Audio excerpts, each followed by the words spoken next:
There's lots of interesting buildings and homes around town. What can you tell me about 2114 Austin Avenue? 2114 is relatively early house for Austin Avenue. The overall appearance of the building is what I refer to in the book as an American Foursquare. Essentially, it's sort of given away by the fact that the footprint of the building is squarish.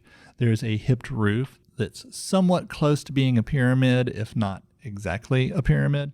It's a very substantial example of that form. Waco does have a pretty fair number of American Foursquares. 2114 Austin Avenue was originally built for Alan Sanford, and he was the general attorney for the Amicable Life Insurance Company. And that was at a point where they were about to build their building, what we now know and love as the Alico building. And Sanford had earlier been a mayor of Waco. So he was a pretty prominent person in Waco society.